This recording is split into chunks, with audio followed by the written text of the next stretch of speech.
Hello. Apart from the passive and active ion channels in nerve plasma membrane that help establish the resting membrane potential, the nerve fibers possess gated ion channels that actively respond to stimuli, altering the membrane potentials and generate signals that travel down the nerve fiber. This signal is known as nerve impulse. The nerve impulse consists of a wave of electrical depolarizations that reverses the potential difference across the nerve cell membranes. At the end of this video lecture of part 2, you should be able to describe the significant changes of membrane potential that constitute the signals of nerve fibers, differentiate between graded potentials and action potentials, describe the stages and development of an action potential, and illustrate the ionic basis of action potentials, explain the all or none nature of action potentials, and describe the refractory periods of ion channel opening. Describe as well how action potentials are propagated along myelinated and non-myelinated nerve fiber. And lastly, describe the forms of membrane potentials that activate excitable cells. The membrane potential, which is typically at negative 70 millivolts, can be altered by stimuli or changes in the environment. The membrane potential can be reduced, that is, it can be depolarized, or it can be reversed with the internal charge of the membrane becoming positively charged. We call this as overshoot of membrane potential. Or it can be returned to its original membrane potential or polarity of charge. This we call as repolarization, or the membrane is potential is said to be repolarized. And membrane potential can also be made to overshoot when it is repolarizing, becoming or making the membrane potential more negative than normal. So we call this as hyperpolarization, or the membrane potential is hyperpolarized. Small short-lived change in the membrane potential is called graded potential. When the membrane potential is altered by a small subthreshold stimulus, a limited number of ion channels, particularly for sodium and potassium, are opened, causing sodium and potassium ions to diffuse along their electrochemical gradients, in turn causing a wave of membrane potential change that travels along the nerve fiber from the point of stimulation. The diffusion of sodium and potassium momentarily triggers a wave of membrane potential depolarizations, but this wave of depolarization is short-lived and progressively diminishes as it travels along the nerve fiber membrane.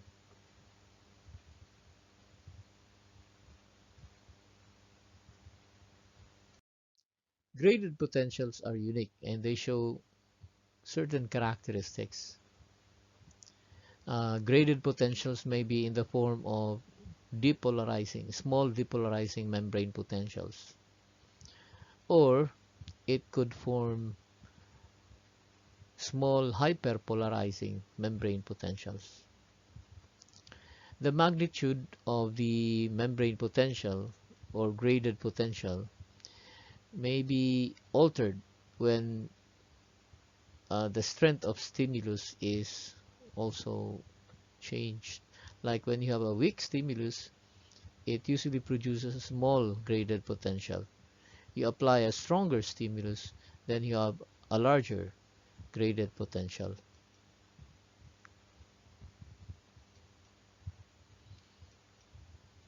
Uh, the graded potential also diminishes as it travels along the nerve fiber. uh, at the point of stimulus, the graded potential that is provoked usually is larger than the graded potential that is further from the point of stimulus. Graded potentials can also be combined or summated temporally. When we stimulate the nerve fiber in a rapid sequence, we produce a combination of graded potentials that is larger in magnitude or amplitude than that of a graded potential which has been stimulated by once rather. Uh, if we apply stimuli at different locations, these graded potentials have can summate as well. We call this as spatial summation. When they travel along the nerve fiber, they can meet up and combine together to form a larger graded potential. We call this as spatial summation.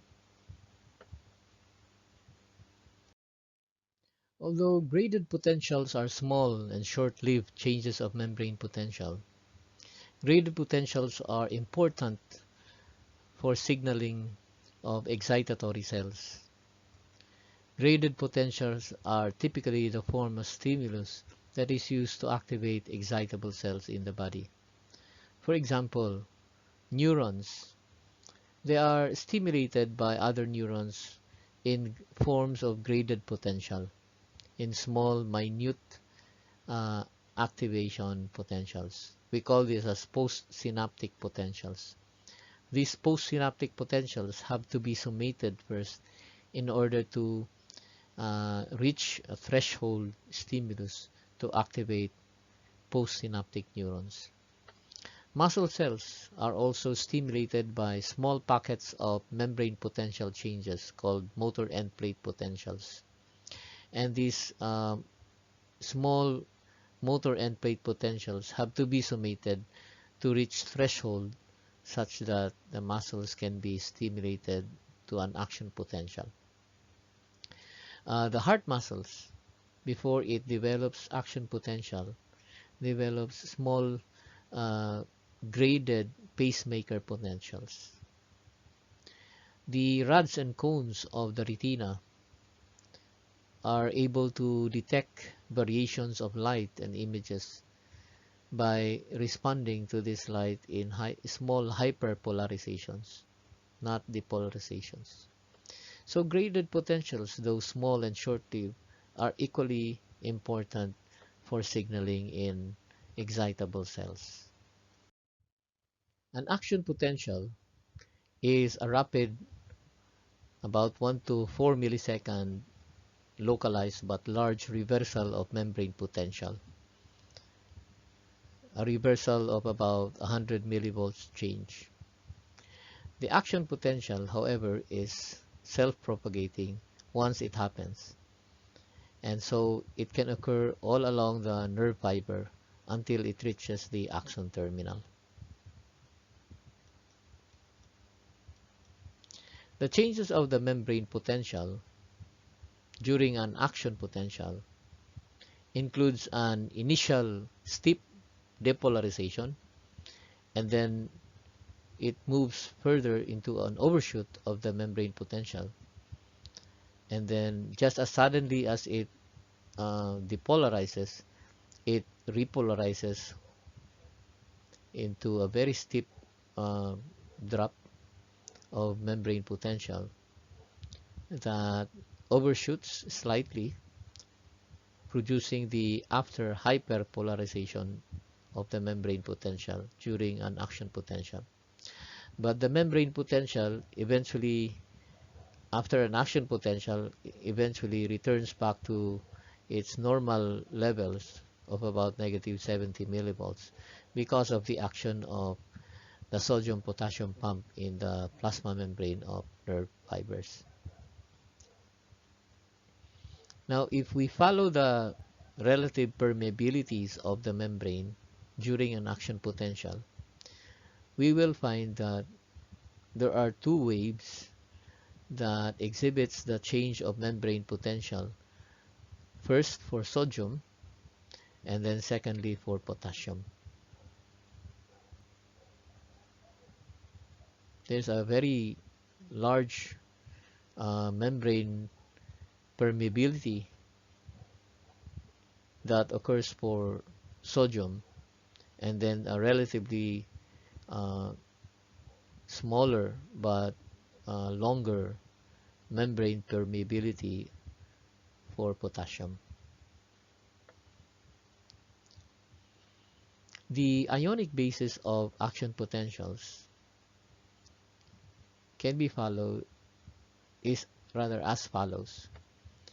During the steep depolarizing potential of the action potential, this is due to the opening of voltage-gated sodium ion channels that uh, occurs in a cycle, the so-called positive feedback Hodgkin cycle. As more voltage-gated sodium ion channels are opened, this in turn stimulates additional voltage-gated sodium ion channels to open. And so you have a very steep depolarizing potential. And it even overshoots because of these large influx of sodium ions into the membrane of the nerve fiber. So it overshoots to positive 30 millivolts. But because voltage sodium ion channels um, closes much more rapidly after it has opened, so there is a sudden peak here at the membrane potential wherein no further sodium ions can enter because of the closure of the voltage-gated sodium ion channels. Now, at this point, the voltage-gated potassium ion channels will have already opened.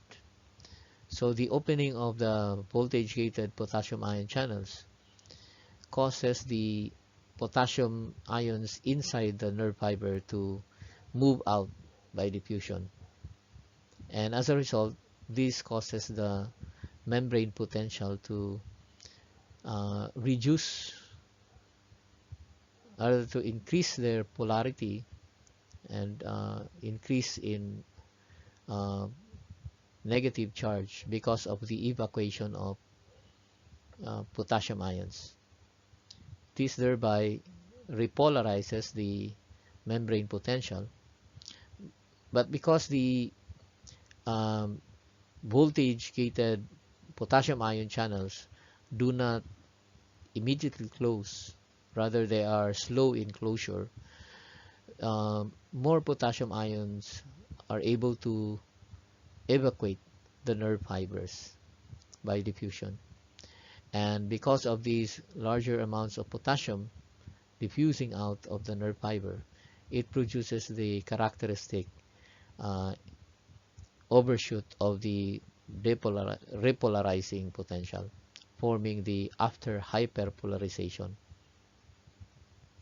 But again, after hyperpolarization, the membrane potential returns back to normal levels because of the action of sodium-potassium pump.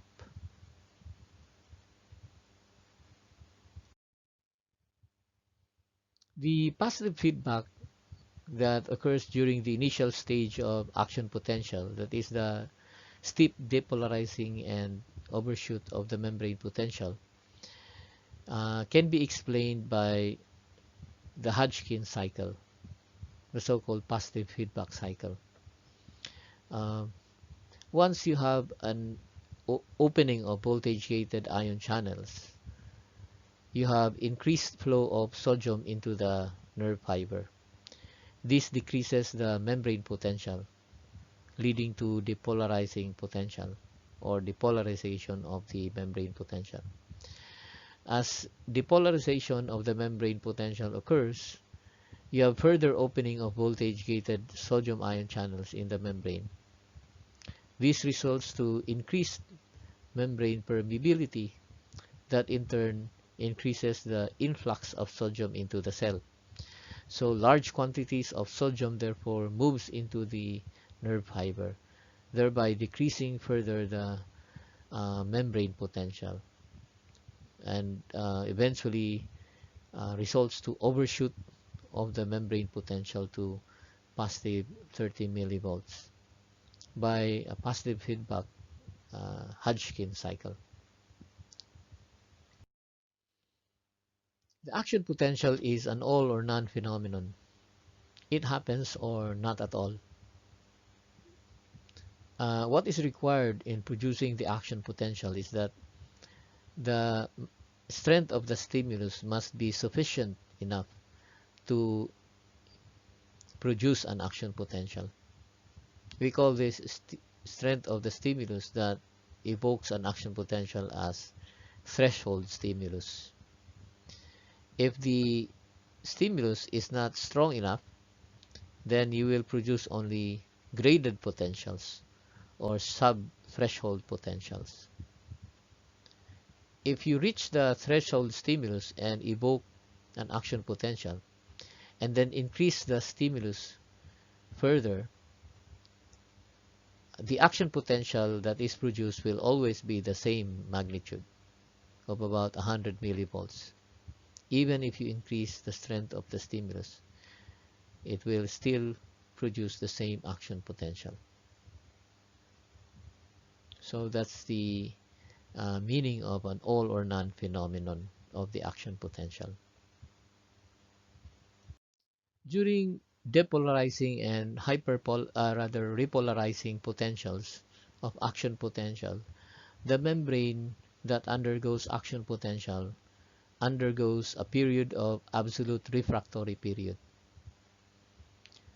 During this period, and during the occurrence of the action potential, the voltage-gated sodium ion channels and potassium ion channels are inactive. They cannot be re-stimulated to produce another action potential.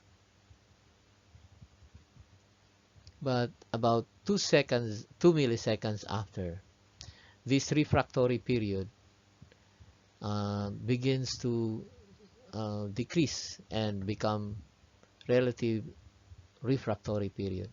That is, if you produce, or rather we stimulate the nerve fiber in an increasing strength of stimulus, you have a likelihood to stimulate the membrane to an action potential. During relative refractory period, some of the voltage-gated potassium channels are open, but because the voltage-gated sodium ion channels have already closed down, they can be re-stimulated to open again. So you have relative refractory period. The beauty of this refractory period lies in the fact that action potential can only occur once in a point of the plasma membrane of a nerve fiber. Once it happens there, at such point, it has to occur in the next point. It has to sort of occur in an ever forward manner, causing the action potential to travel in a wave-like fashion. The action potential cannot go back to its point of origin because of this refractory period. And so the action potential occurs from one point of the membrane to another, especially if the nerve fiber is unmyelinated, in an ever forward manner. The GIF image here, or animation, shows how the action potential is propagated in unmyelinated axon. So you can see here the wave of opening of sodium and potassium ion channels in a wave-like fashion that in turn triggers action potentials in a sequence or in a series of points along the nerve fiber. So in unmyelinated fibers or axons, the action potential has to be propagated at each subsequent points of the plasma membrane, which takes time for the action potential to reach the axon terminal and be transmitted to another cell.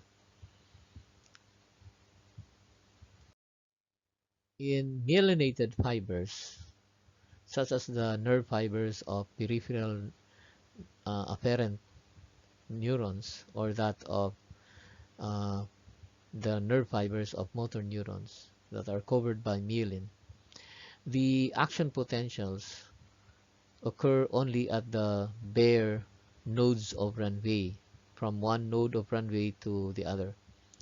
So the travel of action potential therefore is much quicker and faster along nerve fibers that are myelinated. Next topic will be synapses and synaptic transmission. Please stand by.